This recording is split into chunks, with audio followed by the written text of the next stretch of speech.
Les entrepreneurs qui font demain sont dans Bismart l'émission avec Société Générale.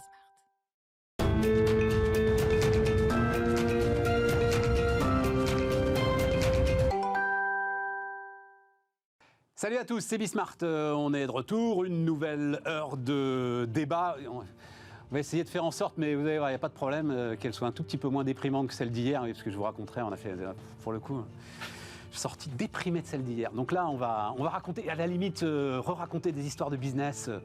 Ça permet de retrouver un petit peu d'allant et un petit peu d'élan.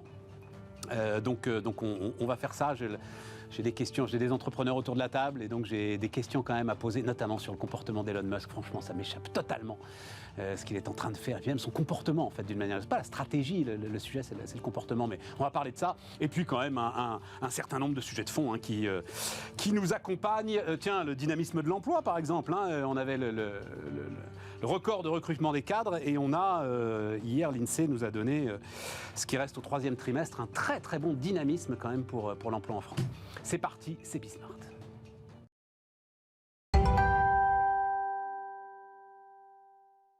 Autour de la table, donc, Isabelle Bordry, salut Isabelle, fondatrice de Retency, Nicolas Duep, salut Nicolas, fondateur d'Alchimie, et Jérôme Dédéian, salut Jérôme, fondateur, après de multiples aventures en ce moment, de Mon Partenaire Patrimoine.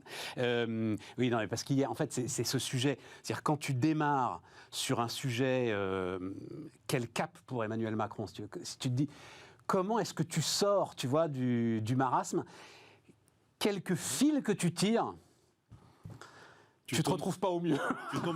Tu tombes généralement sur la dépense publique. Donc on va pas recommencer. Et donc alors voilà. Donc j'ai 3 entrepreneurs là. Mais c'est vraiment une question sincère. Donc Elon Musk, machin, Tesla. Je l'ai déjà raconté 10 fois. Moi j'ai vécu la croissance de Tesla par correspondance à travers ce que me disaient les industriels de l'automobile que je connaissais intimement pour certains d'entre eux, qui visitaient les usines de Musk au tout départ. Je me souviens, je peux le citer d'ailleurs, Laurent Burel, patron de Plastic Omnium, qui revient de la première usine de Musk, qui dit « Mais qui lui a fait ça? C'est pas possible, il va pas pouvoir sortir une bagnole ». Et arrive ce moment incroyable, je ne sais pas si vous vous en souvenez, où il fout tout, il s'en rend compte lui aussi, il fout tout sous une tente. Et vous avez ces photos où vous avez la ligne donc, qui avance sous une tente avec les gars qui prennent les pièces détachées dans les cartons et qui ensuite, il avait mobilisé la boîte pour qu'ils aillent livrer eux-mêmes. Souvenez-vous ça, les voitures. Ils avaient un problème d'engorgement de logistique, de livraison. Et donc, c'est les gars qui avaient monté la bagnole qui ensuite... Comment est-ce qu'un type qui arrive à faire ça est en train de faire n'importe quoi avec Twitter? Voilà la question. Pas vraiment en tant que stratégie d'entreprise, quoi. Voilà. Là encore, vous avez tous, je pense, suivi ça, mais le dernier épisode, c'est quand même qu'il vire. Alors peut-être pas la moitié des effectifs, c'est beaucoup, mais on va dire une masse importante d'effectifs, beaucoup trop importantes, et qui sont maintenant en train de rappeler un certain nombre de gars qui ont été virés, et on raconte que les seuls qui reviennent, c'est les immigrés. Non, les immigrés qui ont des problèmes de visa. Alors, les pas très bons, et puis l'ensemble de ceux qui ont des problèmes de visa et qui ont absolument besoin d'avoir du boulot. Isabelle, allez, je commence avec toi. Je ne suis pas sûre qu'il faille... Il récupère une société absolument incroyable, qui a un outil de pouvoir absolument incroyable. Cette société fait 5 milliards de revenus. Elle perd aujourd'hui encore beaucoup d'argent, de l'ordre de 300 millions par an. Et là, comme tout bon entrepreneur, il veut rationaliser les choses. Donc la première chose, c'est on diminue les coûts et on augmente les revenus. Aujourd'hui, le modèle de Twitter n'existe pas vraiment. Il y a un modèle pub qui fonctionne, mais sans générer suffisamment, avec des espaces qui ne sont pas suffisamment cadrés, etc., etc. Ils veulent le faire passer en freemium. Pourquoi pas? Je veux dire, c'est pas incohérent. Aujourd'hui, mais c'est la façon de le faire, Isabelle. Oui, mais alors après... Alors, pardon de parler comme ça, mais cette brutalité, cette façon dont il s'exprime lui-même, se met en première ligne. Je suis d'accord. Le mec est en burn-out, c'est pas possible. Là où je suis d'accord, la brutalité... aux États-Unis, on le sait, tout le monde est ad nutum. Vous êtes limogé du jour au lendemain en 5 minutes. Moi-même, je dois le reconnaître, dans une société américaine, j'ai eu des comportements assez difficiles ou en tous les cas rigoureux en appliquant les méthodes américaines. OK, ils retrouvent un job le lendemain. On est dans un contexte culturel et économique qui est très différent, donc c'est difficile de juger. Mais non, mais tu fous ta boîte par terre. Moi, je pense pas. Je suis tout à fait d'accord avec toi sur le droit du travail aux États-Unis, etc. Et puis c'est des mecs qui... Mais tu mets ta boîte par terre en déstabilisant à ce point ta masse salariale et l'ensemble de ton... C'est pas sûr. On ne sait pas comment ça fonctionne.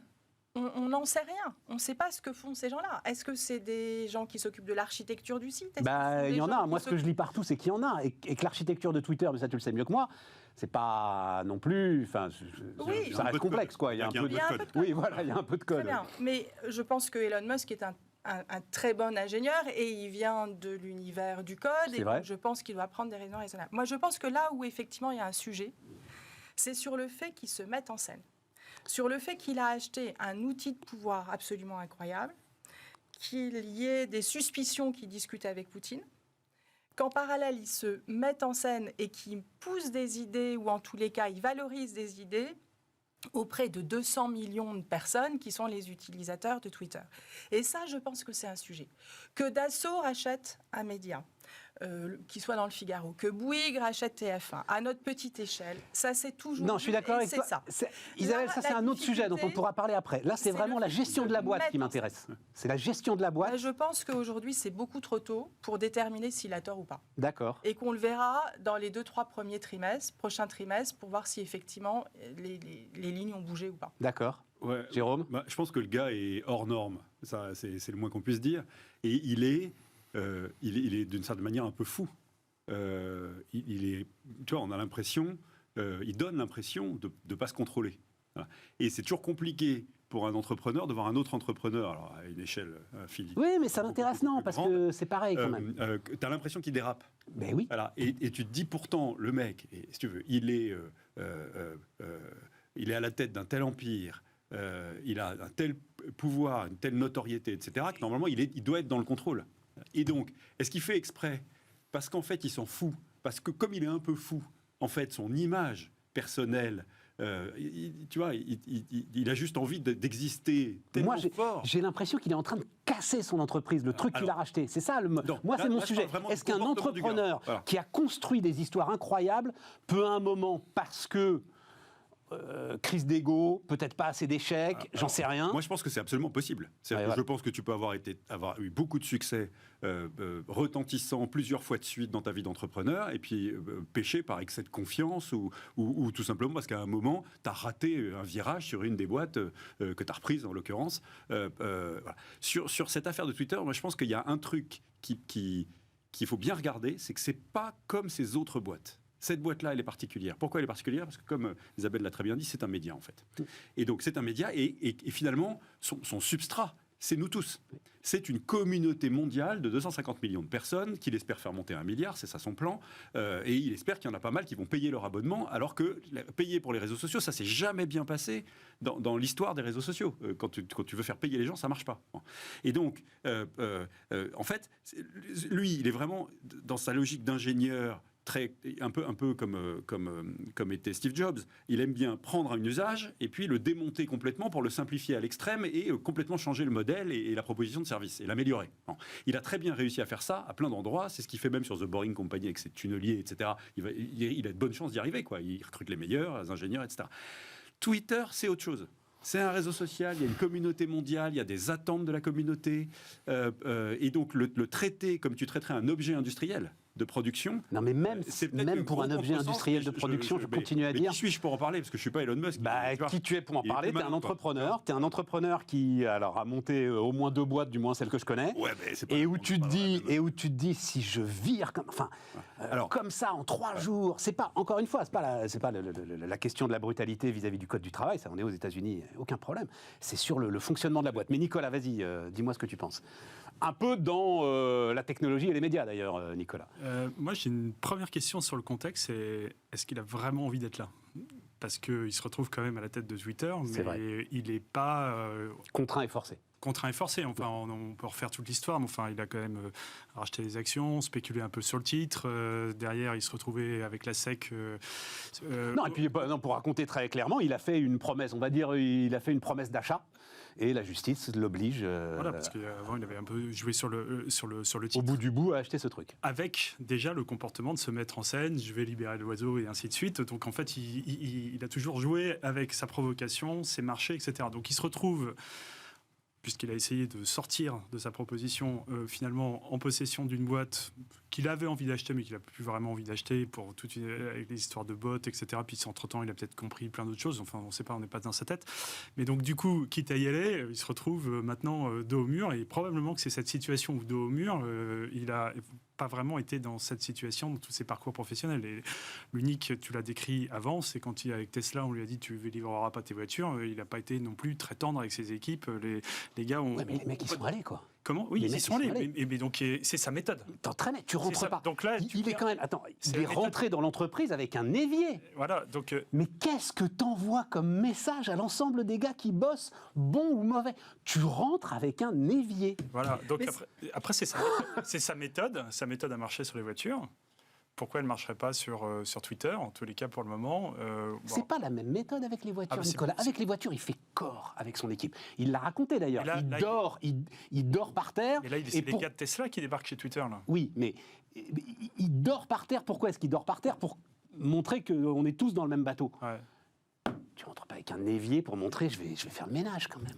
Il y a un truc, un angle qui est intéressant, c'est que le 44 milliards de dollars, son financement a été tendu. Ça, ouais. A été tendu. Il y a toujours. Des investisseurs tiers, il y a un fonds américain qui a mis 800 millions de dollars quand même. Les banques sont collées. Les banques sont collées, il l'est toujours. Ouais. Et donc, en se comportant comme ça, il risque de commencer à prendre la pression de ses investisseurs. Parce que, qu'on le veuille ou non, même s'il dit le modèle publicitaire n'a pas fait ses preuves et tout, c'est 90% des revenus de la boîte. Donc, c'est 90% des 5 milliards. Et donc, pour faire pivoter un modèle, il faut quand même faire un peu attention à ne pas tarir ta source de chiffre d'affaires, sinon tu aggraves ton cas, tu tends le financement et ça peut mal se terminer. Et donc la brutalité avec laquelle il le fait a un risque à la fois sur la communauté, sur l'usage, sur nous tous, qui sommes d'une certaine manière utilisateurs, clients, appelle ça comme tu veux, ressources, matières premières vendues de Twitter, parce que c'est toujours intéressant ces modèles de réseaux sociaux. Si t'es gratuit, c'est toi le produit. Ça. Premières, voilà. Donc la faire pivoter, si tu pivotes en braquant la communauté d'une part, et deuxièmement en braquant les annonceurs, qui sont quand même aujourd'hui le flux de revenus qui fait que la boîte ne perd pas trop d'argent, tu risques vraiment d'aller au sinistre. Et donc tu peux avoir enfin voilà, c'est risqué. C'est Moi je pense que c'est beaucoup trop tôt pour tirer des conclusions. Ouais, je comprends. Il a repris en main l'équipe il y a 15 jours, effectivement de manière absolument grandiloquente, événementielle, etc. Je pense qu'il a fait plusieurs fois faillite ou quasiment avec Tesla et qu'il a toujours retrouvé le bon cap. Je pense que c'est quelqu'un qui a un magnétisme, je ne l'ai jamais rencontré, mais incroyable, et qu'avec les équipes, il doit être effectivement très segmentant, mais je suis persuadée qu'il y a des excellents qui vont le suivre et qui vont faire en sorte que ça marche. Je rajoute un truc, c'est que Tesla gagne de l'argent. D'accord ? Et que donc, un entrepreneur qui a par ailleurs une affaire qui fait qu'il est à flot, voit pas la vie de la même manière que celui qui a tout à risque et qui a c'est intéressant ça. Tu vois. Et tu vois là, il a encore vendu un énorme paquet d'actions Tesla. Peut-être c'est pour donner des garanties aux établissements bancaires qui lui ont demandé fais-moi un dépôt de plus parce que compte tenu du cours de bourse de Twitter et de ce qui s'est passé, ils ont appelé des garanties qui doivent être dans les contrats, etc. Donc c'est peut-être pour ça qu'ils vont. J'en sais rien. Hein. J'ai des conjectures, mais ce serait pas complètement idiot de penser que c'est ça. Et en fait, tu es toujours évidemment plus détendu pour entreprendre et prendre des risques inouïs quand tu sais que tu es par ailleurs sécurisé. Ouais, Cela dit, je pense que c'est un homme extrêmement libre, et notamment vis-à-vis des finances. Et qu'il a toujours essayé. Et que je ne pense pas que ce soit un homme à ne pas dormir la nuit parce qu'il pense que son projet n'est pas financé. Je pense qu'il a beaucoup de liberté. Il a fait faillite plusieurs fois. Et il s'en est remis à chaque fois. Il y a un niveau, comme le dit Jérôme, tu as un niveau de fortune quand même. C'est plus le problème. Quoi qu'il se passe. Oui, voilà. Quoi qu'il se passe dans la nuit. C'est le problème des banques. Non, mais tu vois, et avec Tesla, vas-y, Nicolas. Effectivement le cas. Moi, je pense qu'il pour bien l'interpréter, il faut comprendre la psychologie de l'entrepreneur, parce que c'est un vrai entrepreneur. Donc, il est animé par une folie créatrice, d'innovation. Il est animé par une volonté de puissance. Mais il n'est pas guidé par juste le profit. Ah non, ça c'est clair. Donc il est parti dans un projet qui va, et quand on est l'homme le plus riche du monde, on est parti pour faire des projets qui vont au-delà des PNL, enfin, c'est que nous on les gère. Quoi. Et donc il est parti dans une idée de redonner une liberté totale à l'Internet. dans le respect des lois. Et donc ça, c'est quand même un projet complètement fou au moment où on a essayé de réguler les GAFA, que même Facebook a créé sa Cour suprême pour faire arbitrer. Donc il rentre là-dedans comme un éléphant dans un magasin de porcelaine, mais avec une proposition qui est quand même qui dérange beaucoup de gens. Et puis derrière, quand on dit on va devenir payant, c'est pas Twitter qui va devenir payant, c'est que jusqu'aujourd'hui, il y avait un peu les élus. Peut-être que tu en fais partie, Stéphane, où tu as peut-être ta cocarde bleue sur Twitter. Je ne l'ai jamais demandé. Voilà. Donc il y a ceux à qui on l'attribue, puis ceux qui la demandent. Ah non, faut la demander. Ah oui, ne crois pas que... Alors, alors vraiment, ne le crois pas, il faut la demander, et l'instruction était un petit peu compliquée. Bon, voilà. Donc là, maintenant, il suffit. C'est comme la Légion d'honneur, on l'a pas par hasard. Maintenant, elle sera ouverte à tous, puisque ce sera $8 par mois. Absolument. Et donc tout le monde. Et en fait, la petite cocarde bleue, elle avait quand même une sorte de pouvoir d'influence, parce que tu fais partie des gens reconnus, et donc c'est des comptes auxquels on fait un peu plus attention. Donc maintenant, monsieur et madame tout le monde peuvent avoir leur cocarde bleue et peuvent devenir des super influenceurs, alors qu'ils sortent de nulle part. Tout ça, ça dérange. Et où est-ce que ça va aller, ou quels vont être les effets collatéraux, on n'en sait rien. Et donc là, il rentre, quand je dis l'éléphant dans un magasin de porcelaine, c'est que l'équilibre des médias, tu es mieux placé que moi pour le savoir, c'est quelque chose qui est assez subtil, avec des guerres d'influence dans tous les sens, et lui débarque là-dedans en voulant imposer ses règles, et en l'occurrence, très peu de règles, puisqu'on va remettre Internet comme c'était à son origine. Et ça, moi, je trouve le projet quand même assez passionnant. Parce que Il te plaît, toi? Moi, j'ai un peu épris de liberté. Et en l'occurrence, je suis passionné de débat. Et je trouvais qu'à certains moments, sur pas plein de sujets, on ne débat plus parce que la doxa a dit on faut penser comme ça. Là, on peut réintroduire du débat dans le respect de la loi, parce qu'il y a quand même des règles, on ne fait pas n'importe quoi. Mais je trouve que c'est intéressant. Alors, ce sera un autre sujet, mais il y a un petit moment qu'il n'y a plus de débat sur Twitter, tu sais, Nicolas. C'est fini. Oui, mais là, c'est fini. Tu sais, c'est la phrase de Coluche que j'adorais. Alors, c'est pour moi le sketch de Coluche qui s'appelle Le journaliste est un sketch structurant. Encore aujourd'hui, il date de 1980, mais encore aujourd'hui sur la vie des médias. Et à un moment, il dit on peut plus dire la vérité. Maintenant, à la télé, il y a trop de gens qui regardent. Ouais. Et Twitter, c'est la même chose. À un moment, c'était bien. Tu pouvais débattre. Maintenant, il y a trop de gens qui regardent. La difficulté, c'est de se faire troller. Le débat n'est plus possible. Plus possible. Parce qu'à chaque fois, en fait, mais c'est là débattre raisonnablement n'est plus possible. Il est plus possible. C'est là où il a un rôle à jouer. Et dès que tu envoies quelque chose... Mais non. Mais dans des fonctionnalités. Bon, mais ça, c'est pas notre... Enfin, c'est un autre débat. Je sais pas si ça se rattrape. Oui, et puis je suis pas sûr que le Twitter en lui-même passionne ceux qui nous écoutent et qui nous regardent. En revanche, ce que vous racontez sur le fonctionnement de l'entrepreneur est très intéressant et m'intéresse beaucoup. Après, le bonhomme a toujours été dans la provoque. Hein, et pour ça, il est vraiment hors norme. Et tu vois, immédiatement, réaction de Thierry Breton, il faudra que le Twitter respecte nos règles en Europe. Oui. Ça va pas se passer comme veut M. Musk, etc. Tu vois bien que le gars... Ce qu'il a accepté, d'ailleurs. Oui, et donc, en fait, au fond, c'est quand même un entrepreneur raisonnable avec des équipes qui vont quand même regarder de la finance, du marketing, de la com, où sont les revenus, est-ce que le modèle économique peut être transformé, etc.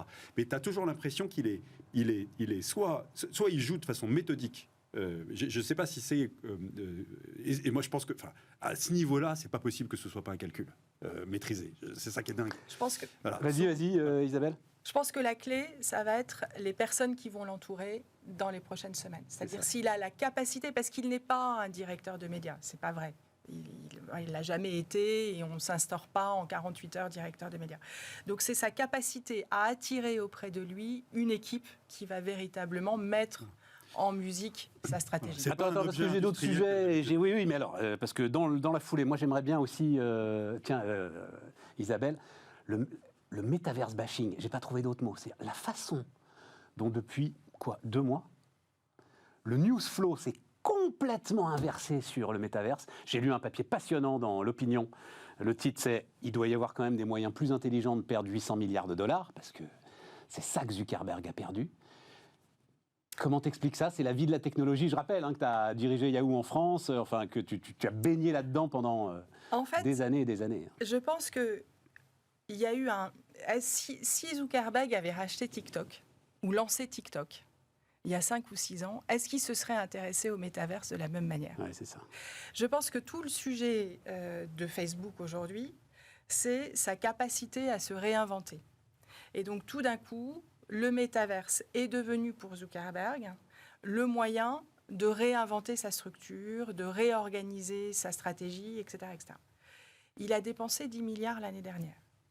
Aujourd'hui, Alors, je n'y suis pas allée, je reconnais, mais on a vu beaucoup circuler l'avatar de Zuckerberg. Ça n'a rien d'extraordinaire. Et à côté de ça, vous avez les jeux vidéo, qui sont absolument sublimes, en 3D, avec des décors incroyables, des scénaristes à la Hollywood, des gens qui y passent des jours, des nuits, etc. Et donc, est-ce que le choix qui a été fait en termes de relais de croissance, d'investissement, de R&D, qui a été fait à un moment donné de se dire, OK, je vais transformer Internet en 3D, parce que c'est ça le métaverse à la Facebook, est vraiment un choix judicieux. Effectivement, aujourd'hui, les gens se posent la question. Et donc, c'est plus dans, je pense, un problème de stratégie d'entreprise et en capacité d'innovation, en vision. Oui, mais là encore, Isabelle, ça n'existe pas, le métaverse. Là encore, ce qui m'intéresse, c'est l'entrepreneur. Tu es quand même à la tête d'un truc, la moitié de la population du monde est dessus, quoi. Bon. Oui. Tu le débaptises et tu switches du jour au lendemain en disant, en fait, tout ça, on n'en a plus rien à foutre, maintenant c'est le métaverse. T'as 2,5 milliards de personnes, je crois que c'est mensuellement, c'est ça, 2,5 milliards de personnes mensuellement qui vont sur ce truc. Même chose, tu vois, c'est en stratégie d'entrepreneur. Oui, mais c'est là où Steve Jobs avait raison. C'est pas parce que vous avez une audience énorme que vous allez, et c'est l'enjeu dont on parlait tout à l'heure avec Elon Musk, que vous allez arriver effectivement à lui proposer de switcher tout d'un coup d'un modèle à un autre. La force de Google, qui depuis 20 ans a réussi à fidéliser des utilisateurs, c'est qu'ils ont réussi à chaque fois à trouver des propositions de valeur un petit peu plus, un petit peu mieux, un nouveau produit qui était dans la continuité. Là, il se trouve que ça ne fonctionne pas. Et ce que disait Steve Jobs, pour attirer les gens, il ne faut pas que ça soit un peu mieux. Il faut que ça soit 10 fois mieux que ce qui existe déjà. Et en l'occurrence, le métaverse à la Zuckerberg n'est pas 10 fois mieux que ce qui existe aujourd'hui, notamment dans l'univers du jeu. Nicolas. En fait, pour compléter ce que disait Isabelle, en 2020, on voyait déjà que Facebook était en train de ralentir. Les chiffres financiers continuaient à monter parce qu'en fait, ils vendaient de plus en plus cher la pub grâce à la data. Mais il s'est fait rattraper par la data parce qu'au bout d'un moment, tu ne peux pas collecter toutes les datas que tu veux sur tout le monde. Donc, l'inventaire se comprimant, tu compenses en augmenter les prix. Et puis, au bout d'un moment, les deux courbes vont repartir. Donc, on est complètement là-dedans. Alors, ça gagne encore des milliards, mais enfin, c'est les courbes. Donc, il a été pris dans une nécessité de venir raconter une histoire suivante. Ce qui est difficile à comprendre, et je comprends ta question, c'est que c'est radical par rapport à je suis dans les réseaux sociaux et je crée un monde complètement virtuel. Et en plus, ce qui est un peu dommageable... Tu débaptises ta boîte quand même. Et c'est qu'en fait, le monde virtuel, on a déjà fait la virée avec Second Life, donc c'est la même chose. Je te réinvente un monde virtuel. Il n'y a pas d'attente pour ce monde virtuel. Il n'y a pas de demande pour ce monde virtuel. Moi, je crois qu'il y a deux ensembles qui ont de la valeur dans le métaverse. Le premier, c'est le jeu vidéo, qui va basculer d'une façon ou d'une autre dans des trucs, mais c'est des communautés de gamers, ça se chiffre en centaines de millions de personnes, c'est pas en milliards, mais là-dedans il y a de la place. Puis la deuxième place qu'il y a, ça va être dans le e-commerce, parce que tu essaieras, tu feras des tests, etc. Donc c'est un complément pour améliorer ton taux de transformation, mais tout ça, ça va prendre du temps, et en l'occurrence, tu n'es pas prêt pour mieux acheter ta petite robe, à aller t'acheter un casque à 500 balles, pour pouvoir faire des trucs qui sont quand même dans un design plutôt proche des jeux vidéo du début des années 2000. Donc en fait, il n'y a pas le hardware, il n'y a pas le software encore au niveau, et là où on est, il a fait un projet de R&D, et il en a fait sa boîte. Et c'est ça, le fameux POC exactement, des grandes entreprises. Et le POC, il n'est pas démontré. Enfin, tu sais, voilà, ta boîte, on y a continué à chercher les gars, on n'y est pas encore. Et là, maintenant, il se retrouve avec une vraie problématique, c'est-à-dire qu'il a une défiance de ses salariés, qui eux-mêmes sont pas utilisateurs du truc, une défiance maintenant de ses investisseurs qui l'ont sabré en bourse et qui vont lui poser des problématiques de refinancement demain. Et puis, au bout d'un moment, ça va même être des problèmes de crédibilité, parce que si tu as eu de la chance finalement avec Facebook, tu l'as peut-être pas mal géré, mais maintenant, le coup de peau, tu vas pas l'avoir deux fois. Jérôme, moi, ce que j'aime derrière, c'est l'histoire de business. C'est juste l'histoire qui est infiniment répétée, des paris technologiques, parce que c'est un pari technologique au fond, pari technologique d'usage et d'usage, où tu es obligé d'y aller franchement, et là c'est à la hauteur des oligopoles ou des monopoles que constituent ces trucs-là, et donc le risque est à cette taille-là. C'est Betacam contre VHS pour les cassettes vidéo, si tu veux. Tu as deux standards avec des investissements de R&D monstrueux, puis tu n'en as qu'un qui va émerger. Et tout le monde dit aujourd'hui, je ne suis pas spécialiste, mais que celui qui a émergé, la VHS, était moins bon technologiquement que le Betacam. Sans doute. Il y en a qu'un, il y avait de la place que pour un, Sans doute. et donc il y en a qui ont perdu un paquet de pognon, et puis d'autres qui ont emporté le marché. Oui, mais là, c'est pas le sujet. Là, Mais c'est pas deux technologies émergentes. C'est j'ai la moitié de la population mondiale sur mon réseau, sur mon média, et d'une certaine manière, je leur dis, ça n'intéresse plus. Ouais, non, mais ça pour moi, c'est pas possible. C'est toujours la Mais moi, logique homme de médias, c'est un mais truc de fou. C'est toujours la logique de faire pivoter ta boîte. Parce que Mais doucement. ton sujet, c'est si tu veux que l'usage, le nouvel usage que tu vas proposer soit utilisé, tu vas commencer par le faire utiliser par ta base de consommateurs existants. Or, on a l'impression qu'il repart à zéro. Mais oui. Voilà. Et donc ça, c'est incompréhensible. Ça, pour le coup, pour un entrepreneur, c'est incompréhensible. Et puis alors, il y a aussi une chose importante là depuis un an, c'est que tout le monde, tous les bons de Facebook sont partis. C'est-à-dire que pour le coup, Zuckerberg, à la différence de Steve Jobs, peut-être d'Elon Musk, etc., il a eu une magnifique success story, magnifique. Mais depuis, il a du mal. Une magnifique DG, Sheryl Sandberg. Une magnifique DG, Sheryl Sandberg, qui a effectivement fait en sorte que le revenu soit structuré, le produit fonctionne. Et elle est partie. Et depuis qu'elle est partie, c'est peut-être exactement ce que dit Nicolas, c'était peut-être elle. C'est-à-dire, Zuckerberg a eu évidemment l'étincelle, le truc, etc. et tout, mais c'est Sheryl Sandberg qui a fait la boîte. Quoi. Les équipes partent effectivement, et donc il y a un sujet. Zuckerberg, il y a 4 ou 5 ans, avait été repris par ses problèmes de privacy, etc. Il fallait faire autre chose, s'assurer de faire autre chose et créer un relais. Et a priori, ça marche. Et après, tu as une histoire de timing, parce que là, on analyse les choses, on est quelques années après, mais tu te remets 3-4 ans en arrière, tu es au bord de Facebook, tu vois le monter TikTok, le truc monte comme ça. Tu te dis, mais mon Insta et mon Facebook vont se faire retourner comme une crêpe et en 3 ans, on n'existe plus. C'est possible qu'en 3 ans, ça n'existe plus. Alors, ça s'est pas fait. Très vite. Ça s'est pas fait. Non, parce que, attends, d'un mot quand même, les structures d'âge sont très importantes dans les médias. Oui. Et les structures d'âge n'étaient absolument pas les mêmes et ne peuvent pas être mais les tu mêmes. sais pas. À ce moment-là, tu sais pas, tu te poses un certain nombre de questions et en tous les cas, tu sais que tu es sur un volcan qui peut péter à tout moment et tu peux pas... Enfin, on spécule là, mais dans les discussions du board à ce moment-là, c'est invente-nous la suite. Soit tu rachètes TikTok, comme tu disais, Abel, soit tu nous inventes la suite. Et puis, comme tu peux pas réinventer un TikTok, ils ont essayé d'en lancer des TikTok, mais ça n'a pas marché, ils passent sur un autre projet. Et tu changes... Oui, non, mais on s'est tout dit. Encore une fois, à la limite, qu'ils testent un autre projet, aucun problème. Mais c'est ce virage à 180 degrés, on aime la voile tous les deux, l'empannage, il te fout à la baille. D'accord. Alors, quand même, il faut pas. On en parlait pour Elon Musk. Zuckerberg aussi, il est à l'abri du besoin. Tu vois ce que je veux dire? Et donc le mec, il peut avoir avec son ego et sa créativité, une espèce de vision qui dit que je serai le pionnier du métaverse. Donc le pognon que je vais mettre là-dedans, de toute façon, il servira à l'humanité. Enfin, tu vois, il y a cet enjeu d'ego là qui peut être satisfait chez des patrons de ce calibre-là et des entrepreneurs avec ce niveau de réussite et donc d'ego parce qu'ils sont hors normes.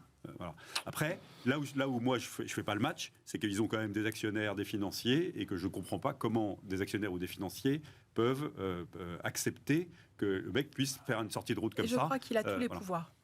70%. La perte de l'action Facebook, c'est 70%. Alors, donc c'est un problème de gouvernance. C'est un problème de gouvernance. Il a absolument tous les pouvoirs et jusqu'à présent, personne n'a réussi. Si tu es investisseur et que tu lui en veux, eh ben, tu peux t'en prendre qu'à toi-même. Parce que ça veut dire que tu as accepté de rentrer dans la boîte, compte tenu d'une gouvernance que tu pouvais... Enfin, il fallait s'y intéresser. Non, et puis alors, c'est le jeu du capitalisme. Bien sûr. Ouais. Voilà, ça, pas de sujet avec ça. On marque une pause et on continue à parler business dans un instant.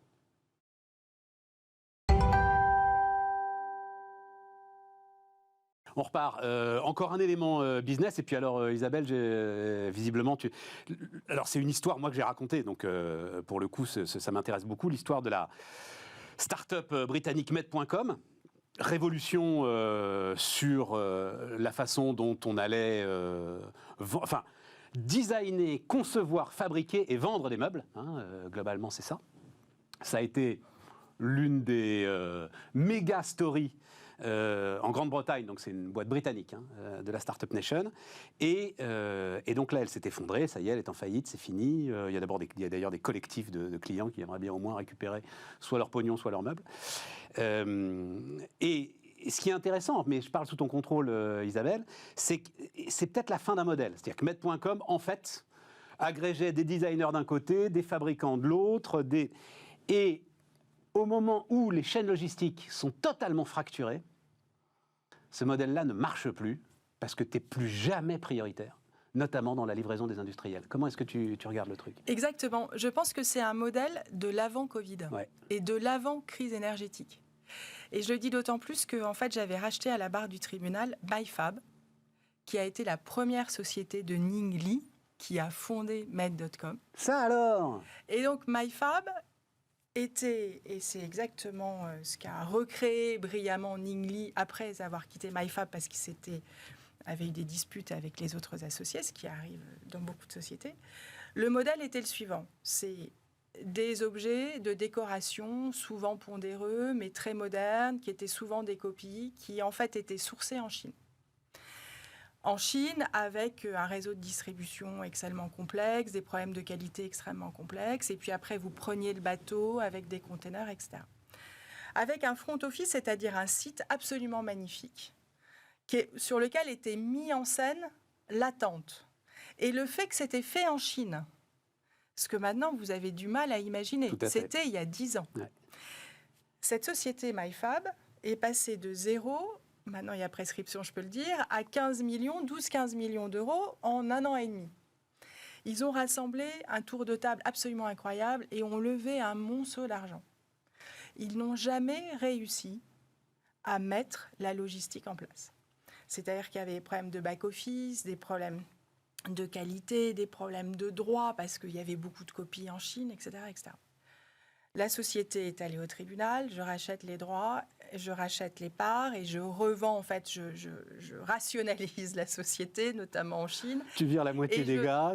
Voilà, et je revends l'actif qui reste à une autre société américaine, à une société américaine qui s'appelait Fab.com, qui voulait se positionner sur le marché. Ce qu'a brillamment fait Ning Li, au tout début, lorsqu'il a lancé Med.com, c'est qu'il connaissait parfaitement les sources en Chine, il connaissait bien la logistique et il l'a mis en place de manière plutôt pertinente en rajoutant effectivement des designers. La seule chose, c'est qu'aujourd'hui, les gens ne sont plus prêts à attendre 4 mois. Quand vous dites vous faites un produit en Chine, enfin, c'est complètement incongru. Vous avez du prix du pétrole qui est un élément déterminant dans votre modèle économique, puisque le pouf en soi ne coûte pas très cher. Donc c'est plutôt le container et le pétrole. Et donc très rapidement, et là c'est un sujet de transformation d'entreprise, si vous ne transformez pas votre entreprise sur le nouveau modèle, vous n'y arrivez pas. Ouais, c'est ça. Et là, ce qui s'est passé à mon avis, c'est que pendant la période Covid, tout le monde a acheté des meubles, tout le monde. Donc ils ont eu énormément de clients. Et la problématique a été la logistique. Et la crise de l'énergie, et ça vient très très vite. Quand tout d'un coup, vous ne pouvez plus payer vos fournisseurs, que vous ne pouvez plus payer les logisticiens, vous ne livrez plus vos clients. La patronne d'IKEA en France était venue nous dire, on venait de se lancer, nous, juste après le premier confinement. Donc IKEA, qui était le roi du stock réduit au maximum, c'est fini. C'est plus le juste à temps, c'est le au cas où. Et au contraire, il faut qu'on ait des stocks stratégiques au cas où on a une défaillance ici ou là, en fonction des besoins des clients. Et puis, il y a tout le sujet de la relocalisation, merci beaucoup Stéphane, de la production. Ouais. Et aujourd'hui, ils n'ont pas basculé, enfin je ne connais pas toute l'histoire sur les derniers mois, mais ils n'ont pas réussi, à mon avis, à basculer sur une production qui soit une production locale. Oui, et surtout, ce qu'il raconte, je te donne la parole Nicolas, et c'est ça qui est très intéressant, c'est qu'à partir du moment où tu es client occasionnel d'un certain nombre d'industriels, tu n'es plus du tout prioritaire quand il y a des moments de pénurie et quand l'industriel doit faire des choix. Est-ce que je livre A ou je livre B ? Je vais d'abord livrer celui qui est avec moi depuis 10 ans et dont je sais qu'il sera peut-être avec moi dans 10 ans. Ouais, Nicolas. C'est des modèles de la mondialisation. Ouais. Quand tout fonctionne bien, etc. Alors, quand on fait des business plans, on fait une SWOT. Tu sais, force, faiblesse, opportunité, risque. Et puis, tu listes dans les risques tous les... Et en fait, tous ces éléments de souveraineté de l'entreprise, parce qu'en fait, tu dépends de tout un paquet de gens, c'est toute ta liste des risques. Alors, assez souvent, tu te dis, il faudrait que ça se passe, qu'il se passe quelque chose d'extraordinaire pour que ça se passe, sauf que là, depuis 3 ans, toute la liste de ces points-là a sauté. Et donc... Si je faisais une image, moi, ça me rappelle un petit peu quand tu écoutais Isabelle raconter l'histoire de Made, c'est un peu l'histoire aussi d'Alcatel. Tu vois, à un moment donné, tu te dis, bon, j'ai plus besoin des usines, il faut juste que je maîtrise mes clients, que je sois très réactif, que je leur ramène le service. C'est pas faux. Et je suis le dernier maillon sur la chaîne de valeur, et parce que j'ai la maîtrise du client, je maîtriserai le reste.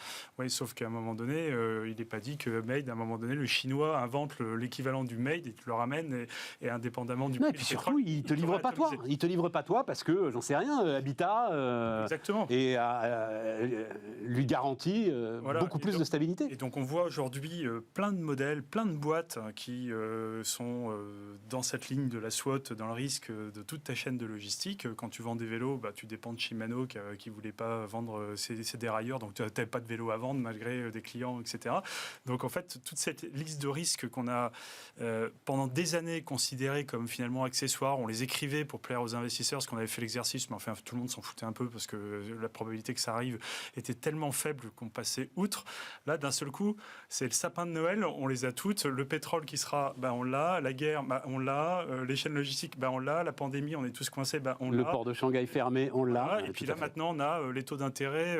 Quand tu fais ton LBO, je fais 1,5%, boum, 5, on l'a. Et donc, en fait, c'est ça qui est nouveau dans notre... et qui complexifie complètement... tous nos modèles économiques et puis nos façons de financer les boîtes. Je te donne la parole dans un instant, mais juste parce que tu as cité Lingli, c'est ça? Et donc, Lingli.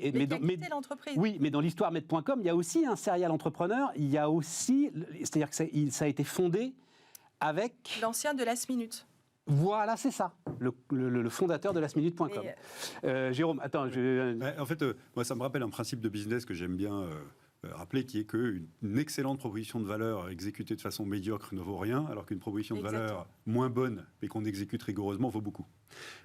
Tu vois, c'est-à-dire que... Mais là, voilà. Tu ne crois pas que ce soit la fin d'un modèle? Ce n'est pas une question d'exécution, parce que Med.com avait une exécution impeccable. Moi, je pense que si tu ne maîtrises pas tes chaînes d'approvisionnement, tes capacités de fabrication et d'approvisionnement, tu ne peux pas faire une boîte. Oui, mais donc, voilà, c'est la fin des plateformes. Exactement. Et donc, il y a un moment où tu intègres tes capacités de fabrication. Et comme on est dans un monde démondialisé, ou qui se démondialise en partie pour des raisons de coûts de transport, de risques géopolitiques, etc., alors il y aura peut-être un modèle nouveau qui va émerger, puisqu'on a désormais des capacités de fabrication déportées locales, permettent d'éviter les coûts de transport, on peut utiliser des imprimantes 3D sur plein de trucs, etc. Donc je n'exclus pas que le modèle d'après soit plutôt des capacités de fabrication implantées près du consommateur, avec des donneurs d'ordre qui ont les clients et qui vont exploiter ces capacités de fabrication, peut-être mutualisées, peut-être intégrées, dépendant du risque que tu as dans ta capacité à livrer les clients et de la dépendance fournisseur que tu veux avoir, quoi.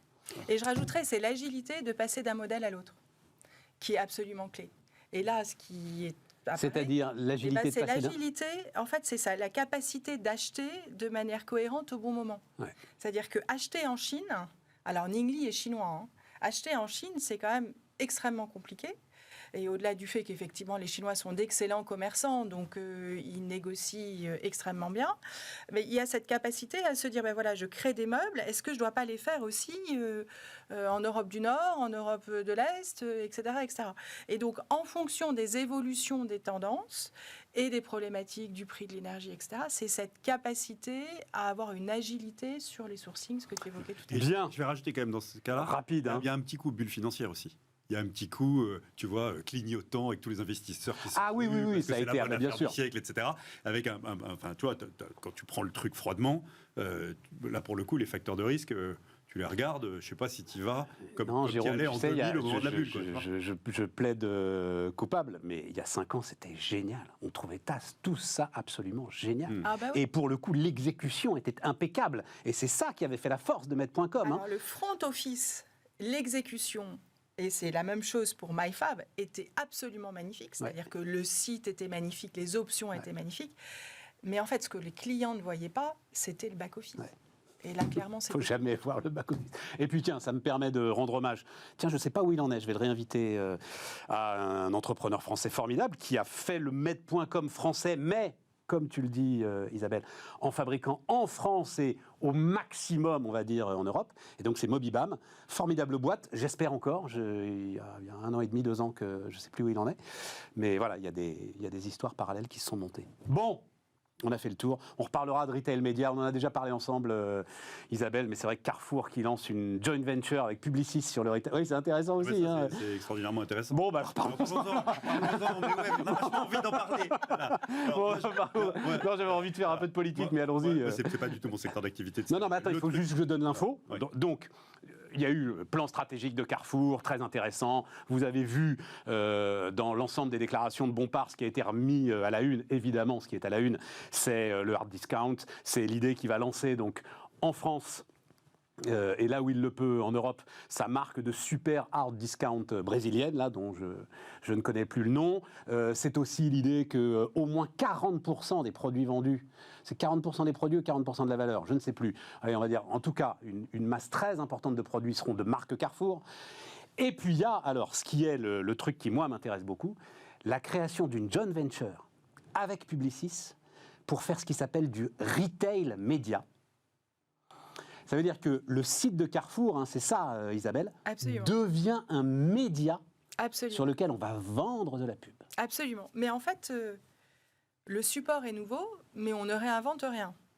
C'est-à-dire que le retail média n'est pas autre chose que de vendre de l'espace publicitaire comme une tête de gondole. C'est-à-dire qu'aujourd'hui, les clients achètent sur Internet. Et donc, on vend des espaces exactement comme une tête de gondole dans un supermarché à des marques pour valoriser des produits. Ouais. Et ce qui est intéressant aussi, c'est cette JV avec Publicis. Et en fait, Publicis n'en est pas à sa première JV. Publicis a fait depuis de nombreuses années des JV, alors certaines existent encore, d'autres n'existent plus, avec des médias. Ouais. Donc Publicis avait la JV en JV avec la régie de Libération et du Monde. Il participait aussi à la vente de la publicité dans le cinéma. Et donc ce qui est intéressant, c'est qu'on est dans un univers qui est un univers avec des supports différents sur des usages qui restent des usages de la vie quotidienne, mais effectivement formalisés sur Internet, mais que les fondamentaux sont toujours les mêmes. D'accord, mais avec une audience... Moi, quand j'ai commencé le journalisme, le premier cours à l'école de journalisme, 1986, ça ne rajeunit pas. On disait, les gars, vous allez tous vous calmer, parce que le canard le plus lu de France, c'est le prospectus de Carrefour. Et je pense qu'avec aujourd'hui, à l'heure d'Internet, ça reste des audiences qui sont des audiences considérables, non Absolument, oui. Enfin, il y a quand même Twitter qui fait 250 millions de visiteurs tous les jours. On en parlait tout à l'heure. Et après, le nombre de clients chaque semaine chez Carrefour, j'ai plus le chiffre en tête, mais effectivement, c'est des chiffres importants.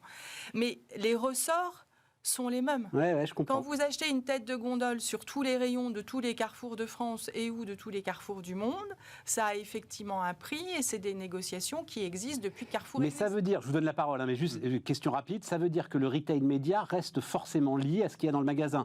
Pour préciser ma question, tu peux pas avoir en retail média, j'en sais rien moi, de la pub pour le dernier film qui vient de sortir. Alors ça c'est un bon point. Je pense qu'effectivement il va y avoir une partie de l'espace qui va être proposée à du hors captif.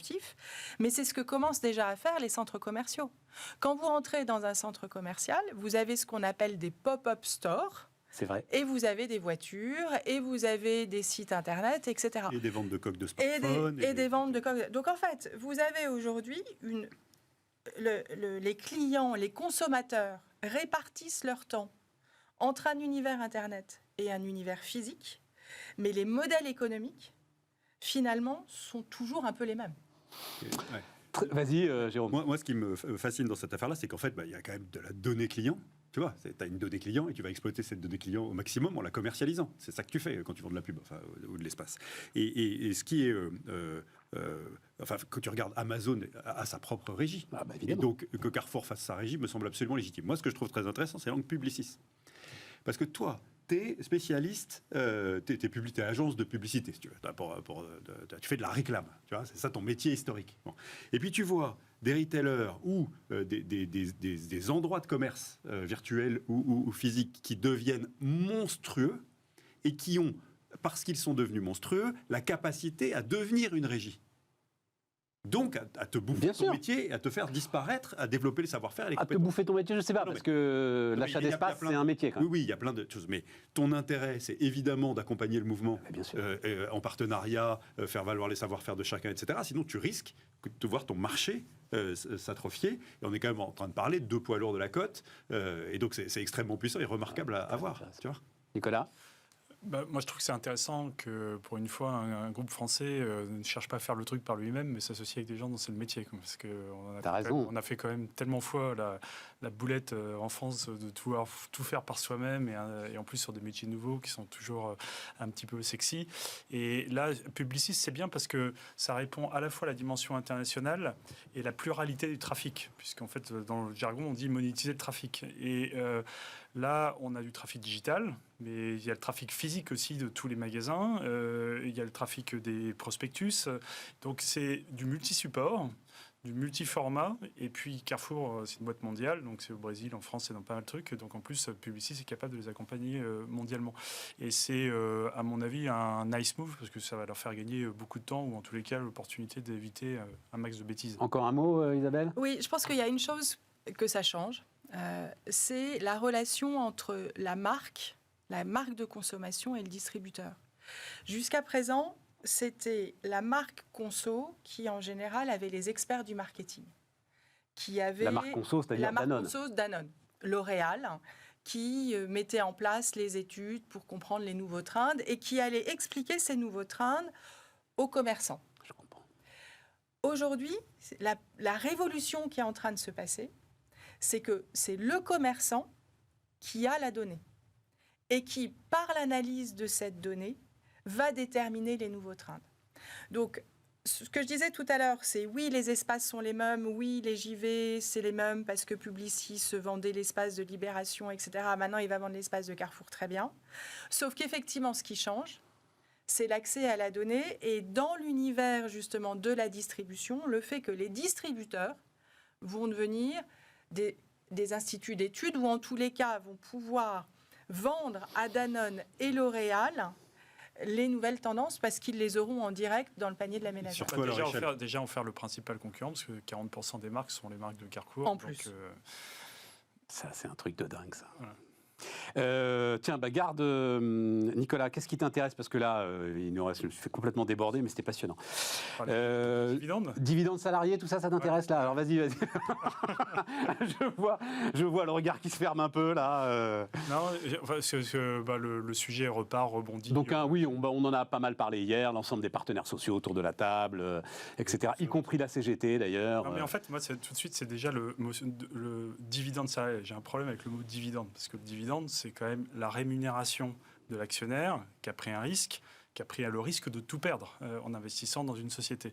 Donc là, le dividende salarié pour un salarié qui ne va rien perdre, qui n'est pas à risque, je trouve que le mot, déjà, est très sympa, mais il est totalement non approprié. Alors après qu'on ait besoin de créer une forme de réciprocité, parce qu'à l'heure de l'inflation, etc., il y a des grands groupes qui gagnent de l'argent. Alors déjà, toutes les boîtes ne sont pas totales, hein, mais pourquoi pas? Mais il y a déjà des outils qui sont en place. Ça s'appelle l'intéressement, ça s'appelle la participation, et quand les résultats sont bons, les salariés touchent, sans prendre de risque, une part supplémentaire qui est la participation. Alors après, pour les associer encore plus à la création de valeur, il y a aussi des outils qui sont en place. Ça s'appelle les actions gratuites, c'est l'actionnariat salarié, donc on peut incentiver ses salariés, partager de la valeur sans qu'ils prennent de risques à nouveau, et ces outils sont en place. Voilà. Alors, je ne vois pas bien pourquoi on repart avec ce nouvel outil alors qu'on a des outils qui sont en place, avec le risque de faire un panier, on parle de moins de 50 salariés, plus de 50, enfin mettre les petites boîtes là-dedans, ça va être un enfer. C'est le but du jeu. Hein. Oui, mais ça va être un enfer. Ça, c'est le métier de Jérôme, il va nous en parler. C'est pour ça que moi, ça t'inquiète un peu. Un point d'alerte là-dessus. Il y a un deuxième point d'alerte, c'est comment ça se passe dans les groupes, hein, parce qu'on fait quand même remonter les dividendes à droite et à gauche, donc est-ce que c'est concerné, c'est pas concerné?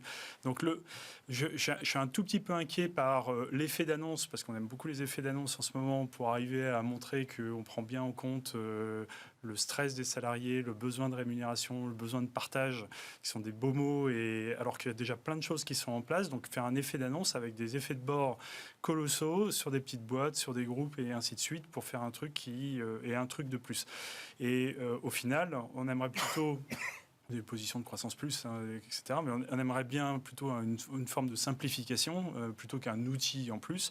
Je ne vous citerai pas la formule de la participation parce qu'elle est quand même sévèrement complexe, mais déjà si on pouvait la simplifier, ce serait pas mal. Et devenir des choses qui soient plus simples, plus compréhensibles. Et parce qu'elles seraient plus compréhensibles, et ben d'ailleurs, on ne cherchait pas à en inventer des nouvelles. Jérôme, comme c'est ton métier, enfin ça a été ton métier pendant 25 ans avec beaucoup de succès. Non, on peut. La cause. Il faut. Oui. Ma question en fait, elle est précise. Ouais. Est-ce qu'il y a vraiment besoin de moderniser, puisque c'est ça la feuille de route des partenaires sociaux, de moderniser ces outils? Alors, il y a deux besoins. D'accord ?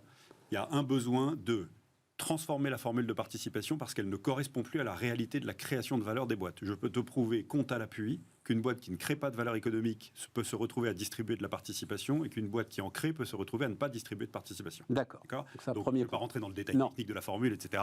Et à chaque fois qu'on essaye, parce que j'ai dû faire 4 campagnes de lobbying sur le sujet, à chaque fois, les mecs, ils commencent à faire des calculs d'apothicaires, ils disent il y a des gagnants, des perdants, on ne va pas y arriver. C'est la formule qui date de De Gaulle, quand même. C'est la formule qui date de De Gaulle. C'est la formule qui date elle a un problème. Formule en noir et blanc, quand même. Absolument.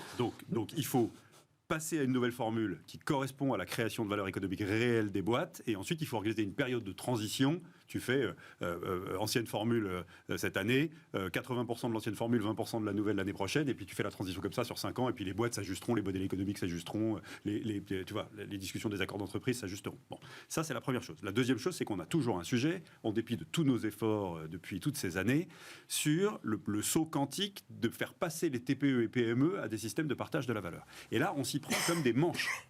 Voilà. Pourquoi ? Parce que les mots ont un sens. Je suis tellement d'accord avec Nicolas. Le dividende n'a rien à voir avec la création de valeur. Ça va pas. C'est pas parce que je distribue des dividendes que je dois partager la valeur. L'actionnaire, il est rémunéré de son risque par l'accroissement de la valeur patrimoniale de l'action et ou par du dividende, ce qui revient au même, parce que quand tu sors du dividende, tu sors du cash, donc tu diminues la valeur de la boîte. Donc ça n'a aucun sens. Donc lier ça au dividende, et c'est complètement anti-pédagogique, anti-économique. On a déjà des Français qui comprennent pas comment fonctionne un bilan et un compte d'exploitation. Ça aggrave le cas. Voilà. Donc ensuite, c'est comment on fait pour faire passer les petites boîtes. Et là, c'est un jeu de pouvoir. C'est sain de le faire en ce moment parce que c'est des mécanismes par nature variables. Donc ça veut dire que tu n'es pas en train de te stratifier des coûts fixes que des augmentations de salaire. Donc ça protège quand même la pérennité de nos boîtes, notre économie, leur capacité à passer les cycles. Bon. Et donc là, soit tu dis, je baisse le seuil d'assujettissement à la participation obligatoire. Je passe de 50 à X. Tu mets où tu veux, 20, 30, 10, j'en sais rien. Hein. Tu crées un nouvel effet de seuil, mais au moins tu as amélioré le truc, à condition que tu aies changé la formule, pour que ça corresponde vraiment à la réalité de la création de valeur. Soit tu dis obligation de mettre de l'intéressement, mais montant libre.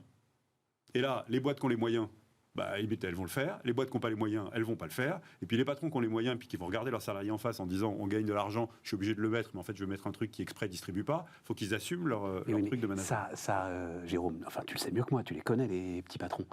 C'est déjà ce qui se passe. Tu as déjà tellement de mécanismes, comme le disait Nicolas. Mais on n'a pas besoin d'inventer un truc nouveau. Mais aujourd'hui, tu te regardes la petite TPE qui finalement a dégagé 10 000 balles de plus de résultats et qui réunit ses 4 gars et qui dit on va se le partager. Et elle fait un système de primes, en plus maintenant largement défiscalisé grâce à la prime Macron. Et emballer, c'est peser, quoi. Enfin, t'as pas besoin de... Et en plus, il vous reste, on a une boîte à outils qui est remarquable. D'accord ? Là-dedans, les patrons peuvent trouver absolument ce qu'ils veulent. Bon, il y a des choses à améliorer à la marge. Le gros truc, c'est quand même cette formule de participation, ça c'est pas à la marge. Tout à fait. Et puis ensuite, tu peux discuter d'obligation, de pas obligation, du niveau de coercition, etc. Mais de toute façon, la boîte à outils, elle est là. Donc, je pense que c'est effectivement un coup de com' ou un coup politique qui est, je trouve, pas terrible et qui effectivement tend à dire les actionnaires, les employés vont être des actionnaires. Cette espèce de mélange, en tous les cas, vont toucher des dividendes. Tu sais, ce mot de dividende, il reste stigmatisé depuis des décennies dans notre pays. Et donc, à un moment, il faut essayer de... oui, voilà. Comme si l'argent était volé. Mais c'est le Graal... Comme si l'argent était volé. C'est le Graal ultime du débat du siècle dernier contre le capitalisme. Je vais aussi, moi aussi, avoir le droit aux dividendes. Mais ça veut rien dire. Ça ne veut strictement rien dire. Enfin, d'abord, achète des actions, tu auras droit aux dividendes. Voilà. Le capitalisme est ouvert à tout le monde. Donc il faut qu'il y ait quelqu'un qui, et ça c'est malheureusement le manque de pédagogie, c'est ce qu'est la vie de l'entreprise, il y a un risque à prendre. Il y a quelqu'un qui à un moment donné va prendre de l'argent de son livret A, va le mettre dans une entreprise avec le risque de le perdre. Alors on le voit d'ailleurs quand il y a des LBO, convaincre les salariés de sortir quelques euros pour acheter des actions qui en général ont des effets de levier, donc il y a un potentiel d'enrichissement certain. Il y a une frange importante de la population qui ne comprend pas bien ce que c'est l'action et qui n'a pas envie de prendre le risque. Mais c'est introduire cette notion de risque est essentiel et la lier au monde, la notion du dividende. Parce qu'à la fin, on se dit, toutes les boîtes sont comme Total, elles gagnent plein d'argent, il y a le dividende, j'ai le droit au dividende, mais tout le monde oublie que la création de richesse, elle se fait à un moment donné par la création de richesse. Est-ce que, question technique, Jérôme, parce que je pense à un truc, il se trouve que j'ai été actionnaire, moi, d'une entreprise dont j'étais salarié. Ouais. C'est vrai que tu ne vois pas, donc tu es dans un dispositif qui est géré, en l'occurrence, c'était géré par une banque, tu ne vois pas le dividende. J'ai aucun doute sur le fait qu'on en bénéficiait, mais en termes de pédagogie, oui, mais en termes de pédagogie, si au moment du détachement du coupon, j'avais... Je comprends bien ce que tu dis. Alors je t'explique. Donc ça se passe généralement dans un fonds commun de placement d'entreprise dédié, investi en actions d'entreprise dans ton plan d'épargne. D'accord ? Et on s'est battu pendant des années pour arrêter la connerie qui a été faite en 2005, qui était obligation de créer une part de distribution qui fait que le dividende sortait du fonds pour tomber dans la poche des gens. Pourquoi ? Parce que quand tu te retrouves avec 2 000 € ou 3 000 € dans ta boîte, ce qui est déjà beaucoup pour un ouvrier, un employé, même s'il a bénéficié d'abondement de des cotes qui lui font un parachute et qui minimisent son risque. Tu vas te retrouver avec quelques dizaines d'euros de dividendes dans le meilleur des cas, ça coûte 40 € de coopératoire de le verser. Et en plus, il est taxé. Alors que quand il capitalise dans le fonds, en augmentant je comprends, la valeur, mais une simple ligne qui me dirait que le dividende est là. Alors, mais attends, en com, et quand chez RS, on fait un fonds d'actionnariat salarié non coté, d'accord, et qu'il y a du dividende, dans la com qu'on anime avec la boîte, son management, pour rendre compte aux actionnaires salariés de comment ça se passe sur la valeur, etc., on parle du dividende. T'indiques le dividende. On en donne le montant, évidemment. Et on dit quelle est la part du dividende dans l'augmentation de la valeur de la part. Voilà. Je pense que ça, en l'occurrence, c'était pas fait dans mon entreprise et c'est dommage. Bon, voilà. On a fait le tour. Juste, on est au bout d'ailleurs. Non, il y a un truc qui m'a intéressé, mais peut-être Jérôme t'aura un avis, mais changement sur la feuille d'impôt. Donc, visiblement, c'est un amendement là, présenté en loi de finances. Tout le monde est d'accord, y compris Bercy. Et donc, le Trésor ne se contentera plus de faire figurer le taux moyen, ce qui est le cas aujourd'hui, mais indiquera les différents taux marginaux. Je ne les ai pas en tête. Donc voilà, vous êtes taxé à 11% sur telle part de votre revenu, 11, 20, 30, 42, 45, non, c'est ça ? 41, 45. 41, 45, j'étais pas loin quand même. Voilà. Je trouve ça très intéressant. C'est de la com. Ça va nous faire de l'optimisation fiscale aussi. Ouais. Tu vois Non, mais déjà, c'est bien de comprendre comment ils ont ça. Mais bien sûr. Ouais. Et entre 20 et 30%, tu as moyen de réfléchir à la façon dont tu es taxé, dont tu peux utiliser ton argent. Ils auraient dû ajouter aussi d'ajouter une lettre avec le gouvernement qui remercie chaque contribuable de soutenir l'effort national et de contribuer. Mais on l'a eu, ça, tu sais. Oui, mais on l'a plus. Là. Ah, on l'a plus. Oui, c'est vrai, mais on l'a eu. On a quand même toujours le camembert qui dit où va la dépense publique. On a le camembert qui dit où va la dépense publique. Simplement, on oublie de mettre, on te donne le camembert tu vois, où va ton impôt, etc. Mais on oublie de te mettre qu'est-ce qui n'est pas financé par l'impôt et qui crée le déficit public. Et puis, qu'est-ce qui est front office, back office ? Ce serait bien aussi, ça. Ouais. Voilà. Merci, chers amis. Merci à vous tous de nous avoir suivis. Alors, Nicolas, en fait, ça me faisait penser quand tu faisais la liste des risques. En fait, demain, on va faire une émission que là-dessus. Autour de... comment est-ce qu'on va dire ça piloter dans un monde totalement fractionné et complexe. Notamment, on va parler analyse de la data, etc. Et il y a un entrepreneur français en ce moment qui dit il nous faut un Palantir à l'européenne, tu vois, la gestion des masses de données. Comment est-ce que l'entrepreneur doit devenir d'une certaine manière diplomate pour gérer aussi l'ensemble des risques qui l'entourent. Voilà. On va parler de tout ça, donc ça tombe très bien. Ce sera demain. Mon stock tampon de sécurité. Ce sera demain et donc j'espère que vous suivrez ça avec beaucoup de plaisir. À demain.